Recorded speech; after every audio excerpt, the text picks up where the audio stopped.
और खबरों में बढ़ेंगे आगे। राजधानी भोपाल में मासूमों से दुष्कर्म के बाद जागी पुलिस, जहां मल्टी में रहने वालों का अब क्राइम रिकॉर्ड खंगालेगी। हाउसिंग फॉर ऑल में किराएदार मिलने पर एफआईआर होगी, मालिक पर यह एफआईआर दर्ज की जाएगी। योजना के तहत करीब 18 स्थान ऐसे जहां पर मल्टियां हैं। शहर में 18 स्थानों पर 3000 से ज्यादा फ्लैट हैं। ढोलक बस्ती, 12 नंबर, श्यामनगर समेत अन्य स्थान इसमें शामिल हैं। अब जहां पर पुलिस ये कार्रवाई करती हुई नजर आएगी, तो मालिकों पर अब एफआईआर दर्ज होगी अगर किसी तरह की कोई खामी वहां पर पाई गई। तो राजधानी भोपाल से ये बड़ी खबर है। मासूमों से दुष्कर्म के बाद अब पुलिस ने ये एक्शन लिया है।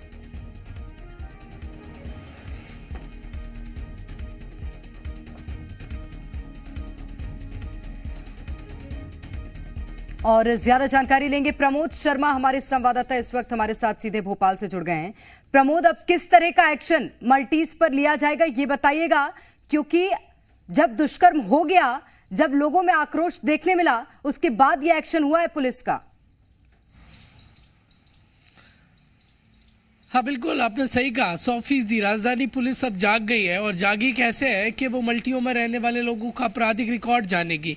हैरत की बात तो ये है कि एक मासूम बच्ची गायब हो जाती है और वो अपने ही घर के सामने वो उसको छुपा कर रखा जाता है, उसके साथ दरिंदगी की जाती है, उसकी हत्या कर दी जाती है और पुलिस ढूंढ नहीं पाती है। और जब ढूंढती है और बच्ची का सब मिलता है तो सब दन्न रह जाते हैं। राजधानी भोपाल में अब उन मकान मालिकों की मुश्किलात बढ़ने वाली है। सीएम सरकार के और सीएम के निर्देश अनुसार जिन मकानों को किराए से नहीं दिया जा सकता, यदि ऐसे मकान मालिक अपने मकान या फ्लैट को किराए से दे रहे हैं तो मतलब उन पर एफआईआर और कानूनन कार्रवाई होगी।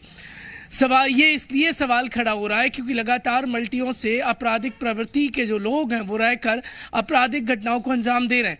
लिहाजा मध्य प्रदेश समेत राजधानी भोपाल से इसकी शुरुआत हो रही है और मल्टियों में आपराधिक रिकॉर्ड लोगों के जांचे जाएंगे। क्योंकि पिछले दिनों जो घटना हुई थी वो सरकारी मल्टी से हुई थी। राजधानी भोपाल में लगभग 18 ऐसी मल्टियाँ हैं जिनके मालिक उनको किराए से नहीं दे सकते। लगभग 3500 के आसपास फ्लैट हैं जिनको किराए से नहीं दिया जा सकता। लिहाजा घटना होने के बाद अब पुलिस जाग गई है। हालांकि समय रहते यदि पुलिस जागी होती तो जो घटना है राजधानी भोपाल में सामने आई है पर दिया तो मकान मालिकों पर एक्शन होगा। शुक्रिया प्रमोद आपका।